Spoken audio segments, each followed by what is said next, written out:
Warning, this podcast is not vegetarian or vegan friendly. Snorkers, good-o. Prick with a fork. Prick with a fork. Prick with a fork. Prick with a fork. Prick with a fork. Prick with a fork. Prick with a fork. Rozza, how's it going? All right. I'll say all right. All right. There's a whole bunch of truth hidden underneath that. Well, mate, listen, it's good of you to find the time to do this. And we must say hello to all of our new subscribers on YouTube because we're in triple figures now. Fantastic. Which is great, thanks to various kind people who've allowed me to basically whore this podcast around on various media platforms. And they go, you do a sausage podcast. And then I use about 60 seconds of that time to go, yes, you can find it here. And it's on Apple, and it's on Spotify, and it's on YouTube. And it's particularly on YouTube, subscribe to it. So we got hello to all these people, and it's great. And if you want to follow, subscribe, share, give us a nice review. That'll be lovely because this is the world's only regular podcast all about sausages. I'm Duncan. This is Rozza, who, alongside me, we sample the delights of the great sausage world, mostly the Great British Banger, but occasionally we go off-piste a little bit. And I've got to be honest with you, I'm really excited about this because we're recording this in October 2025, and this is my favourite time of year for sausage consumption. And I'll let you have a little glimpse behind the scenes here on Prick with a Fork, because what I do with Rozza is we have a little WhatsApp exchange, and there is something we were going to try and do this time round, but we couldn't find them, or I couldn't find them, and we'd like to sample the same sausage at the same time, which I know sounds a little bit dubious. So the stuff that we were going to do this time round we'll put on the back burner as we head towards Christmas. There's a clue. But this time of year for me is all about, I just love these sausages, and we could have gone for any particular brand, but I am leaning increasingly towards M&S, Marks and Spencer's, not because I'm posh, but I do think in terms of value for money, they are really, really good, and their products are good, and their sausage range is just first class. They're doing so many different things. So I'm now going to, if you can imagine it, metaphorically pull the sheet off and reveal what we're sampling this time round. And it begins with C. And I'm talking about the Cumberland. And I happen to believe the Cumberland quite possibly is, if not one of the world's greatest sausages, the greatest sausage known to human beings. And I'll tell you why I think that in a few moments' time. But this is what we got, Rozza. You've got yours there. This is the so our viewers and listeners. Well, listen, if you're listening on Apple or Spotify, is another reason for you to get onto YouTube and subscribe. So that is 6 Cumberland pork sausages, the M&S Food Collection, British outdoor bread. What are you laughing at? I think I've cooked the wrong ones. Have you? What the hell have you cooked? Yeah. I've cooked, because there were £4 for 6, or it was 2 for £6.50. For £6.50, yeah. And then the other ones I grabbed were these ones, which was the ye old English Farmhouse. Have you cooked those? I think so. Sorry. Well, how many are in the pack? 6. I cooked 3. Oh, right. Okay. So in my haste, I've grabbed the wrong. That's all right. We can make this work. This can be a double dose of M&S. See? There we go. Let's do that. Rescued in a heartbeat. I just want to talk about the Cumberland first of all. I happen to think the Cumberland sausage is probably the best sausage known to man. Or indeed women. And I'll tell you why. Because at this time of the year, autumnal, it's got that lovely taste. So the main taste, when you talk about a Cumberland, is mace and nutmeg. Now, nutmeg is basically a little round ball that you ground down into a spice, right? The mace is like the bit that goes round it, like a sheath, for example. Like its outer skin. That does sound pervy, doesn't it? That was intentional. Prophylactic for the ladies, sir. It's one for the ladies. So what I love about it, the Cumberland at this time of year, it's got that lovely warm flavouring, that sensation. And then we'll get on to your bangers cooked by mistake in a few moments' time. But that's all right, because we can give our viewers and listeners a very real choice when they go to M&S next to decide which ones. So let me just run through these. Outdoor bread, RSPCA assured from select farms we know and trust. That's something that M&S make a big thing of now with these sausages. And they're quite chunky in terms of their coarseness. 85% pork, which is not too bad. British outdoor bread pork. Obviously, as we always say, with a supermarket sausage, you can have your preservatives in there and your chemicals because it needs to be on the shelf for quite a bit of time. But they actually list the spices in there: black pepper, white pepper, nutmeg, and mace. Obviously, you've got salt in there, dried sage, dried parsley, and Rozza filled into natural pork casings, which is what we want. Boom, boom, shake the room. Boom, boom, shake the room. We don't want any of that other stuff. So I've cooked 2 of these, and there's a dog lurking around. Obviously, I have a sausage dog. If you're a regular viewer or listener, you will know I have a sausage dog called Bertie. Why wouldn't you have a sausage dog? And he may well make an appearance because he does love sausages. You've got, is that cider or beer? What have you got there? This is a cider today.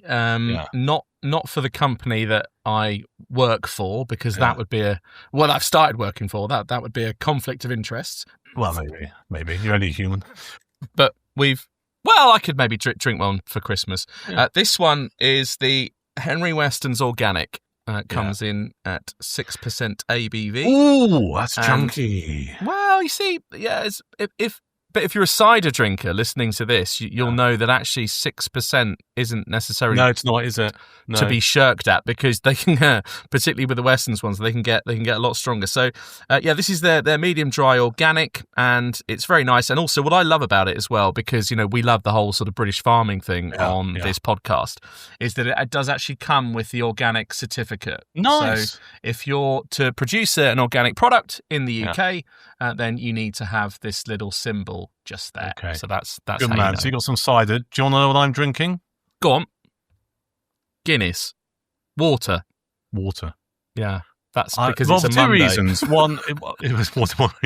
It's Monday. The thing is, I've just worked straight for the last 10 days. So today is my sort of weekend, as it were. And is tomorrow, and then back to work in London on Wednesday, and then various other things on Thursday, and then this is your weekend. That's good. Yeah, this is my weekend. So this is. I'm not detoxing, by the way. Once we've done this, I'm taking the dog to the pub. So just so we're clear. Right. Anyway, so let's crack on with these. So the one thing I wanted to say about Cumberland is that or 2 things. So the Cumberland sausage originates from the northwest of England, right? And you can still, if you go to traditional butchers in certain parts of rural northwest England, you can still buy Cumberland sausage by the length, because normally Cumberland sausages are sold in the round, or like a whirl. That's right, yeah. There are still some traditional old-fashioned butchers in northwest England where you go in, right, and they basically just go, how much do you want? And the whirl is behind them, and they just pull it all out. You might just go 12 inches. I go, 12 inches. Twirl it for you, stick it in a bag. So that's one thing to remember about Cumberland sausage. Just imagine that. You could rock up some old school butchers in the northwest of England and they just cut you off a length. I'd be going, let's have 12 foot. So there's that. The other thing, there are farmers in the northwest of England who believe that the Cumberland sausage, a traditional Cumberland sausage, no longer exists. Do you want to know why? Because there used to be a breed of pig called the Cumberland pig that no longer exists. No longer exists. No, it doesn't exist anymore. No one's breeding the Cumberland pig. So there are some very old school farmers who just go, but if it was a proper Cumberland, it would be the pork from a Cumberland pig. They don't exist anymore. They faded out many years ago. So consequently, what you're saying is a Cumberland ain't a Cumberland. I find that really fascinating. I'm going to say and one more thing. I'm going to be biased about this, all right? Because the Cumberland is my favourite sausage, right? There's no two ways about it. It's my favourite sausage. It's perfect with bangers and mash. This is my special sausage sampling fork. A few people commented on this last time. It's a thing of great beauty there. It is. And I've got a couple of these roasted here. I've also got some ketchup that I'm going to try. So I've become a bit of a fan of this, Rozza. Have you seen Stokes? Yes, I have. Wonderful. Oh, yeah. Wonderful What stuff. I like about this is, and I'll mention this before elsewhere, They're made with, this is made with Mediterranean tomatoes, so therefore they're slightly sweeter, which is nice. I prefer this to Heinz. Yes, the 50% less sugar and salt one is actually very nice as well, the Stokes one. I think that comes in a squeezy, whereas that one that you've got, the kind of pure hardcore, is in the glass jar. But that is absolutely exceptional. There's one particular cafe near to where I live where they insist on serving that with the full English. And it's brilliant. It's slightly sweeter, but it is a British company. They're based in Suffolk. So, and they win loads of awards. So there you are. If you're watching on YouTube, and you're not yet watching on YouTube because you're not subscribed.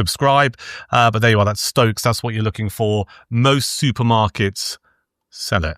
So there you are. So I'm just going to try one of these M&S Cumberlands naked. Well, not taking my kit off, but naked without the ketchup. Now, I'm sorry that I can't try this with you. I'll have to do these ye olde ones afterwards with my condiment. I'm going to Norfolk for mine. No Tracklements. I can't find it, Duncan. So I'm going to have to keep going for the Tracklements. Tracklements is all right. Tracklements is a good backup. Yeah. So just the taste of this, it just exudes those slightly colder nights and walking to the pub in the drizzle. That's what this tastes like. This is bloody lovely. I love it. Great. Now, the last Cumberland that we tried, I surprised myself, didn't I? Because I thought I certainly thought in my head that I don't normally go for Cumberlands, which is why I was so intrigued to cook this one, and then ended up cooking the wrong ones because I did the 2 for $6.50. Look at that.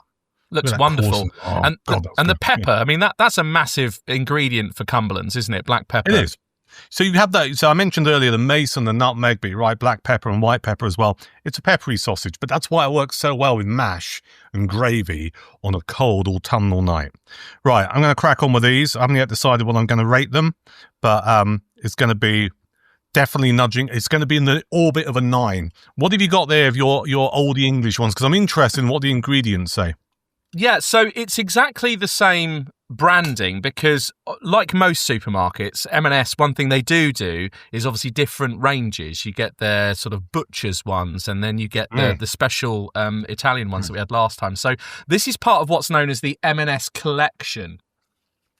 So Duncan is eating the Cumberland ones of this particular M&S collection, and these are the British outdoor bread, same as Duncan's in terms of outdoor bread, but these are the 6 oldie English farmhouse pork sausages. Do you say that as oldie, or do you say it just as old? I'd say oldie.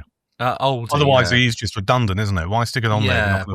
Yeah, exactly. So this is only from select farms we know and trust. Boast we know M&S. And trust. Yeah. M&S pork is outdoor bred and raised to higher welfare standards, and it's always British, which is what we like on this podcast. So, in terms of ingredients, British outdoor pork. Now we've got a pork rating of what, Duncan? So give it a guess. Go on. Well, my ones here are 85%. They're probably the same, aren't they? 90 we've got here. 90? Oh. Yeah, 90%. So obviously the usual water, we've got the rice flour, chickpea flour, dextrose is obviously, a bit of sugary stuff chucked in there. Salt, parsley, lemon zest, interestingly. Oh, nice. Yeah, that works well. Wasn't there lemon zest in those dinky ones that we tried as well from M&S, the cocktail sausages? Well remembered, yeah. Yeah, dried herbs, similar to yours. Ground spices. So this one, again, equals Duncan's. This has got a nutmeg and mace, coriander and cayenne, and black pepper. It's also got thyme, sage, parsley, oregano, and marjoram. So these are almost bordering on a Cumberland recipe by the looks of things. Yeah, but the marjoram's a really interesting addition. I put marjoram in my chili when I make chili. Mm-hmm. Sorry, I'm talking my mouth full. Because it gives a really earthy flavour. Yeah. Well, let's see. And I've actually made some sausages in the past with marjoram. It's nice to see that in there. Something else you mentioned, which is not in the Cumberland, obviously. The dried oregano. That's interesting. Yeah, it is. Oregano, as the Americans would say. And if you are in America, then you'll be saying it's herbs, not herbs, and it's oregano. But we also, have the nutmeg, mace like yours, coriander, cayenne, black pepper, just to repeat those, onions, dextrose preservatives, as Duncan always points out. It's a supermarket sausage. You're going to get your preservatives in there. Yeah. We've got rapeseed oil in this one. I'm a big fan of rapeseed oil. And the sausages are filled into natural pork casings, Mr. Barks. Yeah. Yes, they are indeed. Right. Hurrah. Boom, boom, shake, shake the room. So let's have a go, shall we? Yep. So in terms of coarseness, these are looking at actually a halfway house, actually. These are looking... It is, yeah. Between smooth and coarse. Yep. I'll go without the Norfolk condiment to begin with. Mm-hmm. Pardon me. Better out than in.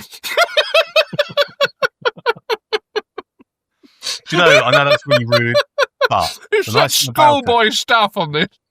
The nice thing about it is you do get that little bit of blowback of Cumberland flavour. Blowback, you really are behind the bike sheds today, aren't you? On my side, never left. So what are you thinking there? What are you tasting there? Do you know what? And this sounds stupid. This is the first supermarket sausage that I've had in an awful long time where pork is screaming out of this sausage. This is not being overtaken by all the additional ingredients. Obviously, it is 90% pork. So as Duncan always says, it does the maths. So it means 10% of it is other stuff, as you often say. But that's really good, though, because as we know, far more scrupulous operations just use the bare legal requirement of 42% pork, which means 58% of it is, well, even in the best possible way, once you've removed the spices and the herbs, you've got a lot of filler in there. So that's interesting. 90% is a good old number, as is 85% with these. I have no problem with that. But it's interesting that your palate is really picking up on the porkiness. It is, yes. And, they're incredibly well filled. We've got no air around the edge of the casing here. Nice. And as I said, it's definitely a halfway house between coarse and smooth. Yeah. One thing I will say is that you can tell that these are in pork casings. You get that sort of slightly fatty feeling, if you like that sort of stuff, on sort of entry, if you like. And one thing I will say, there's not a lot of chewing to be done with these. These sausages slip down, and the pork is really prominent. In terms of the other ingredients and the other herbs, just looking at those, I think almost in some ways, there's probably too little of everything in here for any of them to jump out. Now, we know that mace and nutmeg are strong. We've mentioned those before. But I think that the 10% of the other stuff, I just don't think there's enough in there for anything to come through and overpower. No, what's interesting then? The lemon zest. What? I mean, aside then from the porkiness, is that it? Is it not? Can you not taste anything else coming through? Does it just taste like some nice pork? Yeah, it does actually. That's quite bizarre, given that significant number of herbs and spices in there. Yeah, I would say, to be fair, just giving it a bit of aftertaste and a bit of thinking and letting it just settle on the back of the tongue there. You can actually, that lemon zest is there, actually, to be fair. It is there. And I would say that the most prominent is probably the sage, I would say. I'm just I'm just detecting that. Bit of thyme in there as well. Not feeling any of the cayenne. Not feeling really any of the black pepper at all. The coriander, not really. Oregano, no. Marjoram, no. So yeah, it's maybe a bit of parsley because that is an ingredient. Otherwise, it's the sage, I think, which is the strongest. But a real decent effort, actually. Good. No complaints with these. So usual question then, what would you have them as or with? Yeah, now that's my knife on the floor. Right, I'm not bending down to pick that up. Huh. This is in a BAP. Oh, BAP. Yeah. I mean, and it's edging towards a breakfast sausage, I think, and I think exclusively breakfast, actually, this one. Yeah. But I wouldn't necessarily... I think I'd prefer it in a BAP or a baguette than I would do with a full English on a plate. Yeah. Yeah, that kind of makes sense. That works with the farmhouse vibe, doesn't it, as well? Just a bit nice rustic. Sausage sandwich, rustic sausage BAP. Just rip and go. Just rip and go. Yeah. In you go. I mean, it would work with a full English, definitely. It would also work on a barbecue. I know obviously some people have hung up their barbecue tongs for the winter, but I'll certainly be keeping mine open through the winter. But it's a very, very nice sausage. It's a decent effort. And these are a bit, maybe perhaps on the chilly side, just because they've come out of the oven like 15, 20 minutes ago. But certainly dipped into the mustard, you're getting a real good sausage experience here. And in terms of the sausage by itself, Duncan, then once again, M&S have managed to come home on this one. They really have. Right. So out of 10, I'm going to give these. I never give a 10. Right. I never give a 10. It's my life's work to find a sausage that is worthy of a 10. I'm not quite there yet, but I'm going to happily give these Cumberland from M&S from their food collection. Just a reminder. Where's it gone? Hang on. Here it is. Right. Just a reminder. That's what you're looking for. Your local M&S food store. That one there. Definitely a 9. A 9.2. I just love them. I love them to bits. Wow. But you see, I wouldn't have the same love for them if it was like 32 Celsius outside, right? I'd be wanting a different banger because it's not just about the taste. It's about the situation, the environment you're in, how you're feeling. But right now, you're in the Midlands.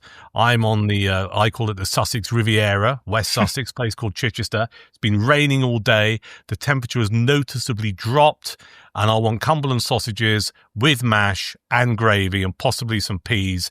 And on that basis, these would be the ones I would have a 9.2 out of 10. Wow, Duncan, that's your highest score ever on Prick with a Fork. Yeah. Wow, that really is. So history made. It's an historic scoring. Yeah, let me see if I can find the dog. Bertie, come here. Come here. Where's my knife? You gonna have another bite? Come here. You gonna have a bit more? I'm tucking in for a second. Come here. No problem. So you're not normally this shy and retiring. See, it's typical. Never worked with animals. You're gonna come up here? Come say hello. Come on. What's this? Come on, Bertie. Come on. Up you come. Hey. There he is. Hey. Hello, little man. Yay. You okay? Looking forward to going to the pub. Is it your round? You're all round. You're going to put your paws in your pocket. What's this up here? Spend his pocket money. Yeah. I'll see if I can make his favourite trick. Ready? Yeah. Right, call his name. Bertie. Hey, Bertie. Should we go to the pub? Time for the pub. Up he goes. So there you are. We'll go in a second. So there you are, Prick with a Fork viewers and listeners. Again, if you are listening, you need to subscribe to YouTube so you can see the cute puppy. Well, he's not a puppy. He just looks like one. Right. So what are you giving out of 10? What did we decide? 8. Bang in 8? On 8. Yeah, I'll tell you for why. It's that they're a good sausage. That fattiness from the skin is bordering on slightly slimy. Which, as in, it's not necessarily putting me off. As a breakfast sausage, it would work. In a BAP, it would definitely work. I think this also, even though it's an 8, I think it needs a condiment with it just to enhance it. And also, I think in answer to your argument behind bangers and mash, this sausage doesn't have a strong enough flavour to hold its own. Yeah. So that's interesting. In a bangers and mash, picked up on the fact that despite all of the herbs and spices in there, there's nothing that's really coming through with the pork. So you think, rightly by the sounds of it, you need something else with it, either some mustard or a bit of ketchup just to zhuzh it up a little bit. Yeah. Brown sauce, something like that. For me, in a bangers and mash, you need a sausage that's going to own the dish. Because the sausage needs to be the centerpiece. The mash needs to be good. You want that nice and creamy and milky and buttery and all the rest of it. You want the veg to be al dente, so it's there and it's lovely, and the carrots or the green beans, whatever you're going to have with it. But you don't want to hand over or hand back your plate of bangers and mash and go, the best thing about that was the mash. You always want the sausage to outgun it, I think. That's how I feel. And Sound this assessment? Sorry? Assessment. A sound assessment. Yeah, sorry. I thought, we've got sound issues. This, I think, wouldn't hold its own against decent mash. I think you would end up handing it back going, the mash was amazing. The sausages were good, but the mash was amazing. Beautiful. I know I'm giving it 8 out of 10, but it's because it's a decent supermarket effort. Yeah. And finding decent supermarket sausages, as we've discovered on this podcast, is actually quite tricky. It is. On that note, Well, thank you for watching. Thank you for listening. Rozza, you've been a star as always. Back again soon on the YouTube channel and also on Apple Podcasts and Spotify as well. Please do us a favour. If you like this kind of stuff and you've got a mate who likes it, spread the word. Please share, subscribe, rate and review. And that way the various algorithms kick in and recommend this sausage podcast to people who like food right around the world and that kind of stuff. Until next time, cheers. Cheers. Bye. Oh, we've got bangers and snorkers. I'm so in love with those porkers.